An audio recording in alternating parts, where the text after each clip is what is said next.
ఆనంద్ మెడలో మళ్ళీ తాళి కట్టి ఆనంద్ని తీసుకొని ఇంట్లో నుంచి వెళ్ళిపోతున్న ఆదిత్య, జీవన చంప పగలగొట్టి నిజాన్ని బయటపెట్టిన జ్యోతి.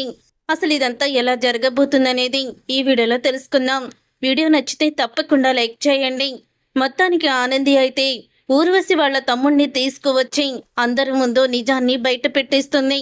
ఆ రోజు మేమిద్దరమే కలిసి ఆ కారులో మత్తు మందు పెట్టాము అంటూ అతనైతే అందరి ముందు కూడా నిజాన్ని ఒప్పుకునేసరికి ఇక షాక్ అయిపోతూ ఉంటుంది ఊర్వశి. అలాగే సునంద్ కూడా షాక్ అయిపోయి చూస్తూ ఉంటుంది. ఇక ఊర్వశిని పోలీసులు అరెస్ట్ చేస్తారు. అరెస్ట్ చేసిన తర్వాత అప్పుడు ఇక సునంద అయితే ఏం మాట్లాడాలో తెలియక మౌనంగా ఉండిపోతుంది. ఇంతలో ఆదిత్య చెప్తూ ఉంటాడు, నువ్వే నా అసలు భార్యవి ఆనంది. ఇప్పటి వరకు నిన్ను భార్యగా ఎవ్వరూ కూడా నా భార్యగా గుర్తించలేకపోవచ్చు. కానీ ఇప్పుడు దైవ సాక్షిగా ఈ కళ్యాణ మండపంలో నీ మెడలో తాళి కట్టి నిన్ను నా సొంతం చేసుకుంటాను. అందరికీ కూడా మనం విడాకులు తీసుకున్నామని తెలుసు. కానీ ఇప్పుడు మళ్ళీ కొత్త జీవితాన్ని మొదలు పెట్టకపోతున్నాము. ఇప్పుడు జరిగేదే అసలు పెళ్ళి అని ఇక ఆనందిని తీసుకువెళ్ళి పీటల మీద కూర్చోబెట్టి ఆదిత్య అయితే వేద మంత్రాల మధ్య ఆనంది మెడలో తాళి కడతాడు. ఇక ఆనంది ఎంతో ఆనందపడుతూ ఉంటే ఏమీ చెయ్యలేని నిస్సహాయ స్థితిలో ఉండిపోతుంది సునంద. శశికాంత్, చైతన్య ఎంతో ఆనందపడుతూ ఉండగా ఇక జీవన అయితే ఆ ప్లాన్ అంతా ఫెయిల్ అయిపోయి మళ్ళీ ఆనంది ఇంట్లోకి అడుగు పెట్టేస్తుందని కోపంతో రగిలిపోతూ ఉంటుంది. అప్పుడే ఇక ఆదిత్య అయితే ఆనంది మెడలో తాళి కట్టి అగ్ని సాక్షిగా 7 అడుగులు వేసి ఇక ఆనందికి మాట ఇస్తాడు. ఇదే అసలైన మన పెళ్ళి. జీవితాంతం ఈ చెయ్యిని నేను విడిచిపెట్టను, ఎవరు ఏమనుకున్నా సరే అని ఆదిత్య అయితే అంటాడు. తర్వాత ఇక అందరూ కూడా వెళ్ళిపోతారు. వెళ్ళిపోయిన తర్వాత ఇక ఆదిత్య ఆనందిని లోపలికి తీసుకొస్తాడు. అలా లోపలికి తీసుకొచ్చాక జీవన అయితే సునందతో ఇలా అంటూ ఉంటుంది, ఊర్వశి విషయంలో మనం తప్పు చేశాము. తను ఎలాంటిదో తెలుసుకోలేకపోయాము. కానీ ఆనంది చేసింది తప్పే కదా అత్తయ్య గారు. తను చేసిన తప్పు తను సరిదిద్దుకోకుండా ఈ ఇంట్లోకి ఎలా అడుగు పెడుతుంది? తను చేసిన తప్పుకే కదా ఇంట్లో నుంచి వెళ్ళిపోయింది అని అంటూ ఉంటుంది జీవన. సునందని రెచ్చగొడుతూ ఉంటుంది. అప్పుడు ఇక సునంద ఇక జీవన వైపు చూస్తూ, అవును జీవన, నువ్వు చెప్పింది కూడా కరెక్టే అని అంటూ అప్పుడే సునంద ఆదిత్యతో అంటూ ఉంటుంది, ఆది, ఆనంది ఇంట్లో ఉంటే నేను ఇంట్లో నుంచి బయటికి వెళ్ళిపోతాను అని సునంద అయితే చెప్తుంది. అప్పుడే శశికాంత్, ఇప్పటి వరకు చేసింది సరిపోలేదా సునంద? ఎవరినో ముక్కు మకం తెలియని వాళ్ళని తీసుకువచ్చి ఆనంద్ మీద ఉన్న కోపంతో ఆదిత్యకిచ్చి ఆ ఊర్వశిని పెళ్లి చేయాలనుకున్నావు. అది ఒక దొంగ, మత్తు పదార్థాలు అమ్ముతూ బ్రతికేది, ఒకరిని మోసం చేస్తూ బ్రతికేది. అలాంటి దాన్ని నువ్వు ఏదో మంచిదానిలాగా నమ్మేసి ఎవరి మాటలో వినేసి ఆదిత్య జీవితంలోకి తీసుకువచ్చి వాడి జీవితాన్ని నాశనం చేయాలనుకున్నావు. వాడు ఇప్పటి వరకు నువ్వేం చెప్పినా చేశాడు. తన భార్యకి విడాకులు ఇవ్వమంటే ఇచ్చాడు, మరొక పెళ్లికి సిద్ధమవ్వమంటే అవ్వాడు. కేవలం వాడు నీ మీద పెంచుకున్న ప్రేమతోనే తల్లి మాట జవదాటకూడదని వాడు ఆలోచించి ఇదంతా చేశాడు. కానీ నువ్వు మాత్రం ఇప్పటికీ కూడా వాడి మనసుని అర్థం చేసుకోలేకపోతున్నావు. వాడి జీవితాన్ని వాడిని సరిదిద్దుకోలేకుండా చేస్తున్నావు. ఆనంది ఎంతో మంచి అమ్మాయి. ఏదో పొరపాటున ఒక విషయంలో తను తప్పు చేసి ఉండొచ్చు. కానీ ఇప్పుడు తను మన ఆదిత్య జీవితాన్ని కాపాడింది. మన ఇంటి పరువు పోకుండా నిలబెట్టింది. ఒక దొంగ, ఒక దుర్మార్గురాలు ఇంటి కోడలుగా అవ్వకుండా మన కుటుంబ గౌరవాన్ని నిలబెట్టింది. అలాంటి ఆనందిని ఇప్పటికి కూడా నువ్వు క్షమించకపోతే ఎలాగా? తప్పు చేసిన వాళ్ళకి క్షమాభిక్ష అనేది ఉంటుంది కదా, మరి ఎందుకు నువ్వు అలా ఆలోచించడం లేదు అని శశికాంత్ అయితే అడుగుతూ ఉంటాడు. అప్పుడే ఇక సునంద, తను చేసిన తప్పుకి జీవితంలో నేను తనని క్షమించను. నేను ఏ నిజమైతే నలుగురికి తెలియకూడదనుకున్నాను, ఆ నిజం అందరికీ తెలిసేలా చేసి ఈరోజు నేను బయటకు వెళ్తే నువ్వు శశికాంత్కి మొదటి భార్యవు కదా అని అడుగుతూ ఉంటే తలదించుకోలేని పరిస్థితిలో నేను వచ్చేసాను. తలదించుకొని ఏమీ అనలేని, లేకపోతే ఈ సునందనని చూసి అందరూ భయపడేవాళ్ళు అని చెప్తూ ఉంటుంది సునంద. జరిగిపోయిన గతాన్ని తెలుసుకొని ఇంకా ఎందుకమ్మా ఇదంతా చేస్తున్నావు? అన్నయ్యకి వదినంటే ప్రాణం. ఇప్పుడు అన్నయ్య ఇష్టాన్ని నువ్వు గౌరవించవచ్చు కదా. ఇప్పటి వరకు నీ ఇష్టాన్ని అన్నయ్య గౌరవించాడు, నీ మాటని కాదనలేకపోయాడు. చివరికి ఊర్వశి మెడలో తాళి కట్టడానికి కూడా సిద్ధమయ్యాడు. కానీ నువ్వు మాత్రం అన్నయ్య ఇష్టాన్ని ఎందుకు ఒప్పుకోవడం లేదు? అంటే అన్నయ్య నీ మాటే వినాలి, వదిన పెళ్లి చేసుకుని వదినతో సంతోషంగా ఉండకూడదు. నీ మాట విని ఇప్పుడు అన్నయ్య జీవితాన్ని అగాధంలోకి నెట్టుకునేవాడు. ఇప్పటికైనా ఆలోచించమ్మా, వదిన్ని క్షమించు అని చైతన్య అంటూ ఉంటే, ఏంటి చైతు అలా మాట్లాడుతున్నావు? ఆ రోజు తను ఎంత పెద్ద తప్పు చేసింది అని జీవన అయితే మాట్లాడుతూ ఉంటుంది. అప్పుడు ఇక ఆనంది వైపు జీవన షాక్ అయిపోయి చూస్తూ ఉంటుంది. ఇక ఇదంతా ఇలా జరుగుతూ ఉండగానే అప్పుడే ఇంకా ఆదిత్య అయితే ఇలా అంటాడు, మమ్మీ ఏంటి మమ్మీ ఇదంతా? ఇప్పటికైనా జరిగిందంతా కూడా మర్చిపోవచ్చు కదా అని ఆదిత్య అయితే చెప్తాడు. అప్పుడే ఇక చూడాది, ఇప్పటి వరకు నువ్వు నేను చెప్పిన ప్రతి మాట విన్నావు. ఈరోజు కూడా నువ్వు నా మాట వినాల్సిందే. ఈ ఆనంది ఈ ఇంట్లోకి అడుగు పెడితే నేను ఈ ఇంట్లో నుంచి బయటికి వెళ్ళిపోతాను. నీకు నేను కావాలో ఆనంది కావాలో తేల్చుకో. ఆనందిని వదిలేసి వచ్చేయి. ఈసారి ఒక మంచి అమ్మాయిని చూసి నీకు పెళ్లి చేస్తాను అని చెప్తూ ఉంటుంది సునంద. ఇక సునంద మాటలకి ఒక్కసారి అందరూ కూడా షాక్ అయిపోతూ ఉంటారు. ఇప్పుడు వరకు నువ్వు తీసుకొచ్చిన సంబంధం ఎలా అయిందో చూసాం కదా, మళ్ళీ వాడికి వేరే పెళ్లి చేస్తావా? బుద్ధుండే మాట్లాడుతున్నావా? అంటే నీ మాట విని వాడు ఇక ఎన్ని రోజులని ఇలాగా ప్రతి అమ్మాయిని నువ్వు పెళ్లి చేసుకోమంటే తల ఊపుతూ వస్తాడు. వాడికంటూ ఒక మనస్సాక్షి ఉంది, వాడికంటూ ఒక మనసు ఉంది, ఆ మనసులో ఆనంది ఉంది. అలాంటి ఆదిత్య మనసుని చంపుకోమని నువ్వు వేరే పెళ్లి చేసుకోమని ఎలా చెప్తావు? అంటే నువ్వు చూపించిన అమ్మాయి తనకి ఇష్టం ఉన్నా లేకపోయినా పెళ్లి చేసుకొని వాడు అడ్జస్ట్ అయిపోవాలా? ఇప్పుడు ఊర్వశిని తీసుకొచ్చి నీ భార్య అన్నావు, అలాగే మరొక అమ్మాయిని తీసుకొచ్చి ఈ అమ్మాయిని ఇష్టపడి అంటున్నావు. వాడేమన్నా బొమ్మ అనుకున్నావా మనిషి అనుకున్నావా అని శశికాంత్ అయితే అడుగుతూ ఉంటాడు. అవన్నీ నాకు అనవసరం. వాడు నేను చెప్పినట్టే నేను చూపించిన అమ్మాయినే పెళ్లి చేసుకోవాలి, అది ఎప్పుడైనా అవ్వచ్చు పెళ్ళి అని అంటూ మా మూర్ఖంగా మాట్లాడుతూ ఉంటుంది. అప్పుడే సునంద అలా మాట్లాడేసరికి ఇక అంటూ ఉంటాడు ఆదిత్య అయితే, సరేనమ్మా నువ్వు చెప్పాల్సిన నిర్ణయం నువ్వు చెప్పావు, అలాగే నేను తీసుకోవాల్సిన నిర్ణయాన్ని నేను తీసుకుంటాను అని ఆదిత్య అయితే అంటాడు.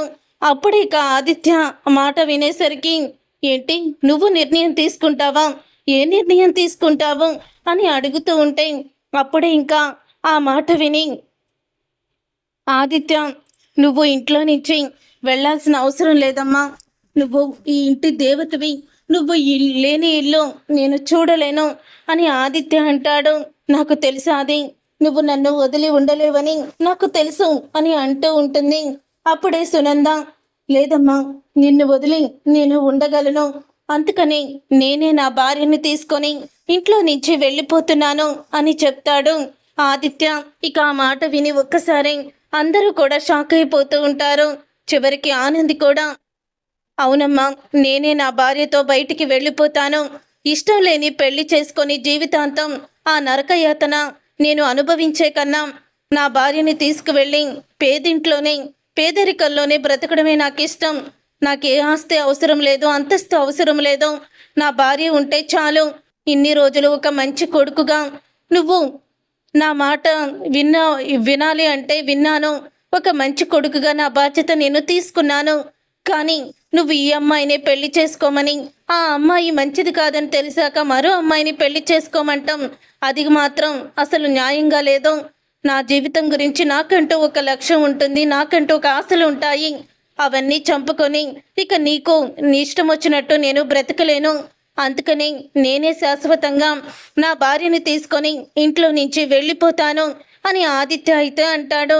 ఇక ఆ మాట విని ఒక్కసారి సునంద, చూసారా వాడు ఎలా మాట్లాడుతున్నాడు? ఇప్పటి వరకు ఎప్పుడు కూడా నాకు ఎదురు చెప్పని నా కొడుకు ఈరోజు ఈ ఆనంది వల్ల నాకు దూరం అవుతానంటున్నాడు, నన్ను వదిలి వెళ్ళిపోతానంటున్నాడు. అంతా ఈ ఆనంది ఏ చేసింది అని మళ్ళీ ఆనందిని తిట్టుకుంటూ ఉంటుంది సునంద. లేదు అంతా చేసింది ఆనంది కాదు అంటూ అక్కడికి ఎంట్రీ ఇచ్చేస్తుంది జ్యోతి. ఇక జ్యోతిని చూసి అప్పుడే, జ్యోతమ్మ నువ్వు ఇప్పుడొచ్చావు అని అడుగుతూ ఉంటే, నేను వచ్చిన తరువాతే నాకు కొన్ని నిజాలు తెలిసినాయి ఆనంది. అని అంటూ ఉంటుంది జ్యోతి. అప్పుడే ఇక సునంద, ఏంటి, ఆనంది ఏ తప్పు చెయ్యలేదా? ఆదిత్య అలా అనడం కూడా తప్పు కదా, ఏం మాట్లాడుతున్నారు మీరు అని అడుగుతూ ఉంటుంది. అప్పుడే ఇక సునంద, అసలు తప్పు చేయని ఆనంది ఎందుకు శిక్ష అనుభవించాలి? తప్పు చేసిన వాళ్ళు దర్జాగా తిరుగుతూ ఆనందంగా ఉంటే ఆనంది శిక్ష అనుభవించాలా అని అడుగుతూ ఉంటుంది జ్యోతి. అసలు ఆనంది తప్పు చేయలేదని మీకెలా తెలుసు? ఆ రోజు మీ కళ్ళ ముందే కదా అన్నీ జరిగాయి. మీ కొడుకుకి ఆ చైత్రాన్ని ఇచ్చి పెళ్లి చేసింది కదా అని అంటూ ఉంటుంది సునంద.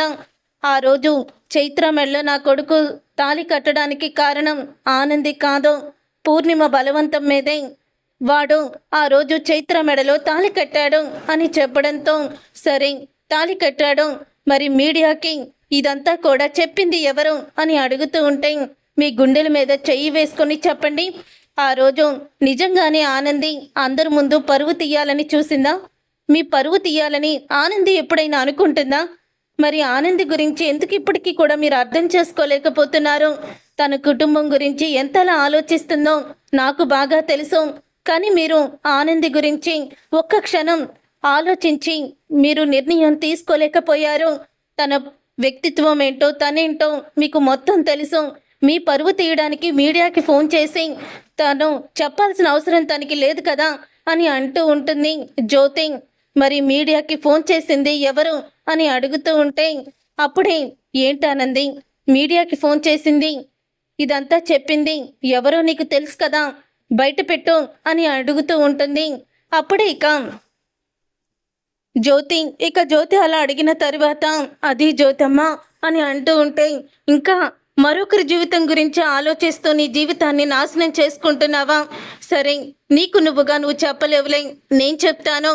ఆ రోజు విలేకరులకి ఫోన్ చేసి శశికాంత్ రెండో భార్య కూతురికి పెళ్ళవుతుందని ఎవరు చెప్పారో తెలుసా? నా కూతురు జీవన అని నిజాన్ని బయట పెడుతుంది జ్యోతి. ఆ మాట విని ఒక్కసారి అందరూ షాక్ అయిపోతూ ఉంటారు. ఇక షాక్ అయిపోతూ ఉండగా అప్పుడే జీవన, ఏంటి మమ్మీ, ఏం మాట్లాడుతున్నావు? నాకేం అవసరం, నేనెందుకు అలా ఫోన్ చేసి చెప్తాను? ఇలా చెప్పమని ఈ ఆనంది మళ్ళీ నీకేమన్నా చెప్పి పంపిందా అని అడుగుతూ ఉంటుంది జీవన. అప్పుడు జీవన చెంప పగలగొడుతుంది జ్యోతి. జీవన చెంప పగలగొట్టి అంటూ ఉంటుంది, నిజాన్ని బయట పెట్టాక కూడా ఇంకా ఎందుకే ఆనంది మీద పడి ఏడుస్తున్నావు అని అడుగుతూ ఉంటుంది. ఇన్ని రోజులు ఈ నిజం తెలియకే నేను ఆనందియే ఇదంతా చేసిందని నేను కూడా అనుకున్నాను. కానీ ఇదంతా చేసింది నువ్వేనని నాకు బాగా తెలుసు. చెప్పు ఆనంది, ఇప్పటికైనా నిజాన్ని బయట పెట్టు అని అనగానే, అవును, అమ్మ చెప్పింది నిజమే. ఆ రోజు విలేకరికి ఫోన్ చేసి ఇలాగా అంతా కూడా చెప్పింది ఈ జీవననే. ఆ విషయం నాకు ముందే తెలుసు. అప్పటికి ఈ జీవన్ని నేను అప్పుడు బెదిరించాను. అతన్ని తీసుకొచ్చి ఇక్కడికి అతని ఫోను ట్రాప్ చేసి అంతా కూడా చూపిస్తాను అని. అప్పుడు జీవన ఏమందో తెలుసా? ఒకవేళ ఈ నిజాన్ని బయట పెడితే నేను ఆత్మహత్య చేసుకుంటాను. నేను ఆత్మహత్య చేసుకొని చనిపోతే, కన్న కూతురు పోతే మా అమ్మ తట్టుకోగలదా? మా నాన్న తట్టుకోగలడా? జ్యోతమ్మ, సూర్యబాబు అంటూ ఎంతో ఆనందంగా ఉన్న వాళ్ళ జీవితంలో నువ్వు ఆఘాతాన్ని సృష్టిస్తావా? నన్ను వాళ్ళకి దూరం చేస్తావా అని అంటూ జీవన నన్ను బెదిరించింది. అందుకని నేను ఆ రోజు నిజాన్ని బయట పెట్టలేకపోయాను అని అంటూ నిజాన్ని బయట పెడుతుంది ఆనంది. అప్పుడు అది విని చైతు షాక్ అయిపోతూ ఉంటాడు. వదినా, నువ్వు చెప్పేది నిజమా అని అంటూ ఉంటే, అవును చైతు, ఇదంతా కూడా చేసింది జీవననే అని అనగానే అప్పుడు చైతు అయితే జీవన దగ్గరికి వచ్చి, నువ్వు ఇప్పటి వరకు ఏదో ఆనంది వదిన ఇష్టం లేక తనని అన్ని మాటలు అంటున్నావేమో అని, ఆనంది వదిన కూడా తన్ని నా చెల్లి కదా, తెలిసి తెలియనట్టు వదిలేయి అనడంతో నేను కూడా పట్టించుకోలేదు. కానీ నువ్వు ఇంత దుర్మార్గంగా ఆలోచిస్తావని అస్సలు కూడా అనుకోలేదు అని అంటూ ఉంటాడు చైతు. శశికాంత్ కూడా, ఇన్ని రోజులు మీ అత్తగారు పక్కకి చేరి ఆనందిని నోటికొచ్చినట్లు మీ అత్తగారు తిట్టేలాగా తనకి లేనిపోని చాడీలన్నీ చెప్పావు కదమ్మా. అంటే దీనికి అసలు సూత్రధారివి, జగన్నాటక దానివి నువ్వేనన్నమాట అని శశికాంత్ అయితే అంటూ ఉంటాడు. అప్పుడు జ్యోతి, నాకు ఈ విషయం ఎలా తెలిసిందని మీకు అందరికీ కూడా అనుమానం రావచ్చు. అమెరికా నుంచి నా కొడుకు ఫోన్ చేశాడు. నా కొడుకు ఫోన్ చేసి అప్పుడు ఎలా ఉన్నావమ్మా అని అడుగుతూ ఉంటే, చెప్పా పెట్టకుండా నీ ఇష్టం ప్రకారం పెళ్లి చేసుకొని నువ్వు ఫారిన్ వెళ్ళిపోయావు. ఈ అమ్మా నాన్న గురించి నీకెందుకురా అని నేను అడిగాను. అప్పుడే పక్కనే ఉన్న పూర్ణిమ ఫోన్ తీసుకొని, అలా అనకండి వదిన గారు, ఆ రోజు నా బలవంతం మీదే వీళ్ళిద్దరు పెళ్లి జరిగింది. అంతే తప్ప మీ కొడుకు మీరు లేకుండా పెళ్లి చేసుకోవాలని అనుకోలేదు. అప్పటికి కూడా మీ అనుమతి లేకుండా పెళ్లి చేసుకోవాలని చాలాసేపు ఆలోచించాడు. మాకు ప్రాణ భయం పట్టుకుంది.